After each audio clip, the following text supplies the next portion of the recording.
Na 13. seji upravnega odbora Gospodarske zbornice Slovenije je bila za generalno direktorico s 4-letnim mandatom imenovana Sonja Šmuc.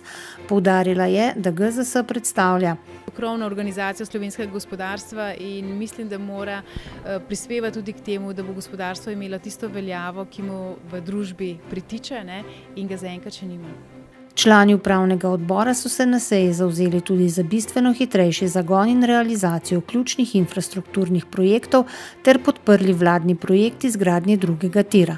Podpisan je bil tudi dogovor o sodelovanju med Ministrstvom za gospodarski razvoj in tehnologijo, Spiritom in GZS na področju spodbujanja internacionalizacije slovenskega gospodarstva. Jaz verjamem, da bo to prispevalo k temu, da bomo na tujih trgih še bolj uspešni. V okviru Dneva inovativnosti je Gospodarska zbornica Slovenije podelila nacionalna priznanja najbolj inovativnim podjetjem in inovatorjem v podjetjih in javno-raziskovalnih zavodih. 12 zlatih in 25 srebrnih priznanj je rezultat nacionalnega finala, v katerem je na regionalni ravni sodelovalo 182 inovacij in 774 inovatorjev. Slavnostni govornik na podelitvi priznanj je bil predsednik Republike Slovenije Borut Pahor, ki je med drugim dejal: Kadar podjetje izkoristi ustvarjalne potenciale, znanje in izkušnje vseh zaposlenih, ne le tistih, katerih inoviranje je pravzaprav poklic, pride do velikih in majhnih novih idej. To povečuje možnosti najti tisto pravo, ki bo prinesla podjetju novo poslovno zmago. Podeljeno je bilo tudi priznanje za najboljšo inovacijo po izboru javnosti, ki ga je prejela Lekova nova, otrokom prijazna oblika antibiotika, ter posebno priznanje za mlado podjetje, ki ga je prejel David Knez za elastično vezalko z rinčico. V okviru 50. celjskega sejma Most 2017 je Center za mednarodno poslovanje GZS organiziral predstavitev in bilateralna srečanja s predstavniki izbranih večjih slovenskih in tujih družb z namenom odgovoriti na vprašanje, na kakšen način se manjši specialisti lahko prebijejo v njihove dobaviteljske in razvojne portfelje. Delamo majhne korake, jih poskušamo naučiti našega sistema in potem na osnovi tega sistema gradimo nek partnerski odnos. Na delavnici Učinkovita predstavitev potencialnemu partnerju so bila udeležencem predstavljena nova znanja in metode za učinkovito predstavitev podjetja potencialnemu partnerju. Delavnico pod vodstvom magistre Marjane Majerič je pripravila projektna ekipa Expedire.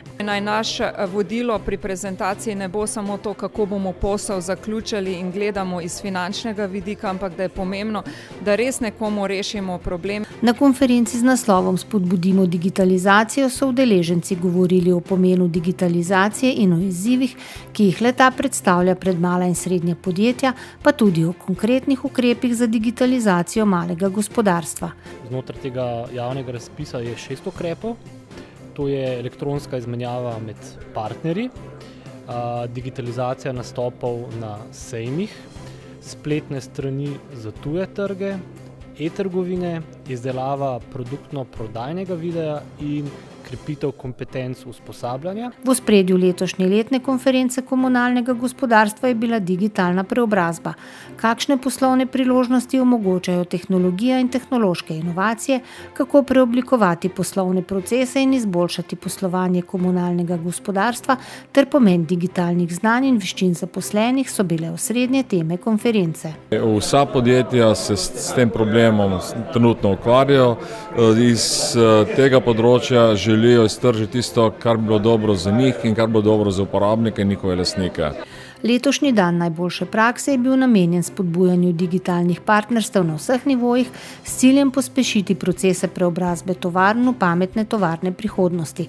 Konferenco je pripravila sekcija uporabnikov sistemov stalnih izboljšav, ki deluje v okviru GZS, Zbornice elektronske in elektroindustrije. Današnji predavatelji so dali kar nekaj zanimivih in pravih izhodišč, kako v smeri digitalizacije in pa industrializacije nadaljevati v naših podjetjih. GZS, Zbornica kmetijskih in živilskih podjetij, je slovesno razglasila zmagovalce natečaja Ekotrofelija Slovenija 2017.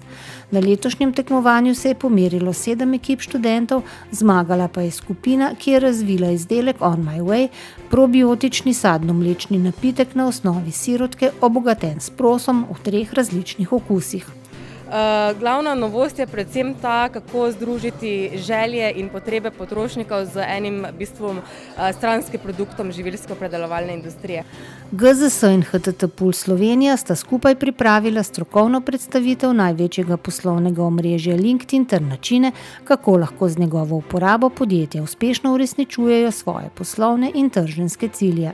Redno uporabljam LinkedIn, se pravi za iskanje novih potencialnih strank, komunikacijo